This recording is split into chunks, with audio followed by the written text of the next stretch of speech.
Mesdames, messieurs, bonjour et bienvenue sur ce plateau. Aujourd'hui, avec ce documentaire exclusif, nous allons parler histoire. En effet, depuis son arrivée au pouvoir en 1933, Adolf Hitler est un personnage connu aujourd'hui pour ses horribles méfaits. Malgré cela, le dictateur allemand a été vénéré durant des années entières et a acquis, avec le temps, le culte de la personnalité. Débutant sa vie dans la pauvreté, Adolf Hitler est rapidement passé d'extrémiste politique à un des hommes les plus puissants du XXe siècle, s'inspirant de Mussolini. Alors se posent les questions suivantes. Comment ces idéologies politiques sont-elles nées? Sa montée au pouvoir s'est-elle faite légalement? Et surtout, qu'est-ce que le culte de la personnalité? C'est ce que nous allons voir avec un documentaire exclusif signé WatchMojo de Blanche Argeline et Cria de Rome. Voici Adolf Hitler. Il est né en Autriche-Hongrie en 1889. Mais sa famille a immigré en Allemagne quand il avait seulement 3 ans. Encore jeune, il est devenu obsédé par le nationalisme allemand. Il commença donc à exprimer ses idées antisémites. Certains de ses points de vue peuvent être considérés comme vagues, car il était fermement opposé simultanément au capitalisme et au communisme. Ses croyances sont interprétées par certains comme une manière de se rebeller contre son père, qui était autoritaire et qui avait servi dans le gouvernement autrichien et qui désirait que son fils suive ses traces. Cependant, malgré le fait d'habiter sur la frontière de l'Autriche-Hongrie et l'Allemagne, Adolf Hitler a ignoré ses racines. Pendant la Première Guerre mondiale, Hitler a servi l'Allemagne en France et en Belgique. Il s'est battu dans plusieurs conflits majeurs sur le front occidental et a été décoré 2 fois pour son courage, ce qui a renforcé son côté nationaliste allemand. Après la guerre, Hitler s'associe au Parti des travailleurs allemands, la DAP, avec qui il partageait les mêmes convictions. Il est devenu connu même à l'extérieur du parti pour ses discours passionnés, s'opposant au traité de Versailles et au peuple juif. Hitler a rapidement impressionné son parti dont il est devenu le chef en 1921 et l'a renommé NSDAP, Parti national socialiste des travailleurs allemands, connu aussi simplement sous le nom du parti nazi. Les discours puissants d'Hitler attiraient de l'attention notamment au sein des cercles puissants de l'Allemagne et étaient considérés comme une solution réaliste aux problèmes du gouvernement en place. Le 8 novembre 1923, Hitler et ses hommes ont tenté un coup d'État connu sous le nom de putsch de la brasserie. Hitler et un grand groupe de soldats paramilitaires sont rentrés d'assaut dans une brasserie à Munich remplie de 3000 personnes.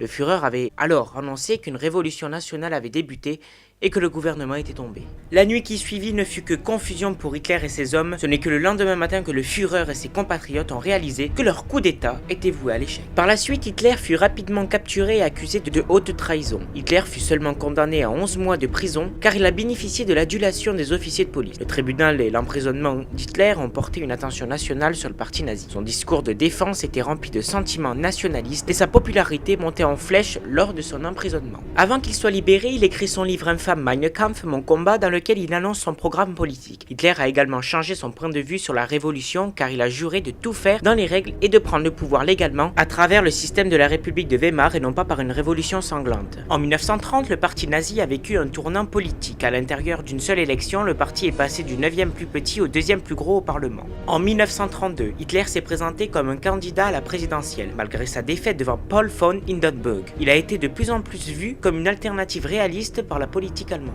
Après avoir été sujet à une pression intense des hommes revendiquant le NSDAP, von Hindenburg a nommé Adolf Hitler comme chancelier d'un gouvernement de coalition le 30 janvier 1933. Cette date est maintenant largement considérée comme la fin de la République de Weimar et le début du Troisième Reich d'Hitler. Juste après la nomination d'Hitler, un incendie mystérieux s'est produit dans le Reichstag, l'édifice qui contenait le Parlement de l'Allemagne. En conséquent, le gouvernement d'Hitler a signé un décret qui suspendait les droits de liberté de base des citoyens allemands. Ceci a donné au gouvernement le droit légal d'emprisonner n'importe qui étant considéré comme un opposant au parti nazi. Hitler a ensuite installé une loi qui a légalement transformé l'Allemagne en dictature. Il a donc fait du parti nazi le seul parti légal en Allemagne en bannissant les partis d'opposition en les forçant à se dissoudre complètement. Après la mort du président von Hindenburg en août 1933, Hitler a été nommé président par son cabinet. En moins d'1 an, Adolf Hitler a donc pris le pouvoir politique suprême en Allemagne. C'était donc avec ce documentaire que nous avons appris certaines choses à propos de ce dictateur. En est-il de même pour Joseph Staline, alias l'homme d'acier? C'est ce que nous allons tout de suite voir avec un bref extrait du reportage d'M6. Мы, пионеры Родины Великой, заботой партии всегда окружены. Мы скажем всем горячее спасибо родному Сталину, вожатому страны. Staline est le guide éclairé des communistes. Son portrait est partout. Dans les usines, sur les trains, dans toutes les salles de classe et même dans les salles à manger. Il doit être parfait car il représente la réussite du communisme. Il a lui-même corrigé sa biographie officielle, vendue à des millions d'exemplaires. Sur les épreuves, il a noté à la main. Ajoutez la phrase « Staline est le plus grand capitaine de tous les temps et de tous les peuples ». Intéressons-nous dès à présent à des avis différents. En effet, cela fait maintenant 72 ans que la Seconde Guerre mondiale a pris fin. Qu'en pensent les historiens?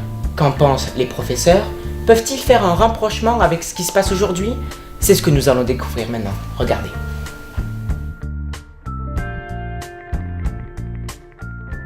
Bonjour et merci de nous recevoir. D'après vous, le culte de la personnalité est-il toujours d'actualité? Alors, d'actualité, oui, mais dans, au final, peu de pays dans le monde. Quelques pays qui, encore aujourd'hui, ressemblent de près ou de loin à des régimes de type totalitaire, ou en tout cas des régimes très autoritaires. C'est le cas, par exemple, de la Chine ou de la Corée du Nord, dans lesquels les leaders politiques, chefs d'État de ces deux pays, organisent par le biais de l'État quelque chose qui effectivement ressemble encore à un culte de la personnalité. C'est vraiment parlant et c'est vraiment caricatural, notamment en Corée du Nord, même si c'est un pays auquel on a, parce qu'il est très fermé, auquel on a moins accès, mais on sait qu'il y a un vrai culte de la personnalité du leader actuel qui utilise, on le sait, les médias, télévision, affichage, etc., pour effectivement mettre en place une culte de la personnalité qui ressemble de près ou de loin à ce qui se passait sous les régimes nazis ou soviétiques d'Hitler et de Staline. Après, il y a l'utilisation aussi dans ces nouveaux régimes des technologies nouvelles, par exemple dans les médias, et donc on sait que, par exemple, l'Internet dans ces pays-là est particulièrement verrouillé par l'État pour permettre une propagande, etc. Pensez-vous que les leaders politiques utilisent les mêmes techniques de nos jours? Alors, encore une fois, dans certains régimes tels que la Corée du Nord, des régimes autoritaires, etc., oui, ça y ressemble. Dans nos démocraties, on serait peut-être tenté de dire que des individus très médiatiques, des leaders politiques très médiatiques, comme si on regarde l'actualité, le nouveau président des États-Unis, Donald Trump, comme Poutine en Russie, etc., utilisent des techniques déjà utilisées par le passé dans l'optique de ce culte de la personnalité. Mais en même temps, on n'est pas dans le même type de régime, on est dans des régimes, pour les États-Unis, qui sont des régimes démocratiques. Et en fait, là, on est plus sur une tendance qu'on désigne comme étant du populisme, c'est-à-dire l'objectif, c'est de plaire aux citoyens par tous les moyens, que ça soit par leur débauche de travail sur les médias, la présentation aussi de leur physique, etc. C'est le cas pour Poutine, par exemple, mais aussi, bien sûr, d'agir sur les décisions politiques ou les programmes politiques en mettant en avant des idées, des décisions qui sont jugées comme très positives pour une partie de l'opinion. Donc, en fait, c'est brosser un peu l'opinion dans le sens du poil. Et donc, ces hommes politiques sont, de ce point de vue-là, qualifiés de populistes. D'accord ? Ils essaient, coûte que coûte, d'obtenir l'assentiment, les voix de la population, quitte à dire des contre-vérités et à verser dans l'extrémisme, la radicalité. Merci beaucoup de nous avoir accordé cette interview. C'est la fin de cette émission. Grâce à ces reportages, nous avons pu apprendre certaines choses. Merci à l'équipe de cinéma audiovisuel de Joliot-Curie de nous avoir permis cela, ainsi qu'à Madame Viguier. Nous avons pris du plaisir à faire cela. Au revoir.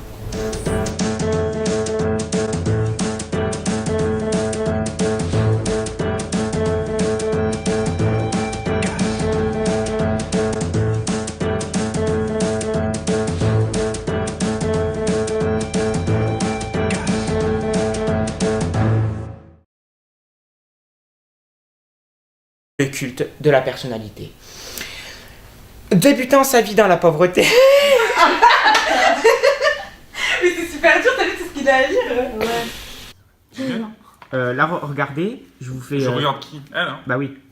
Je vous dis action, et quand je vous dis action... Mais pas moi. Moi, allez, et... On y va. Peut-être c'est marré. Si tu te mets à rire toi aussi. Nous allons parler histoire. En effet, depuis son arrivée... Lui jusqu'au temps. Non mais c'est bien ce qu'elle fait, ça me permet de me retrouver pile à la ligne. Je travaille mon souffle. Action. Je rigole. C'est vraiment favorable, en plaisant, clairement, à l'opinion publique, aux citoyens. Et donc, encore une fois... Connu aujourd'hui pour ses horribles méfaits. Malgré cela...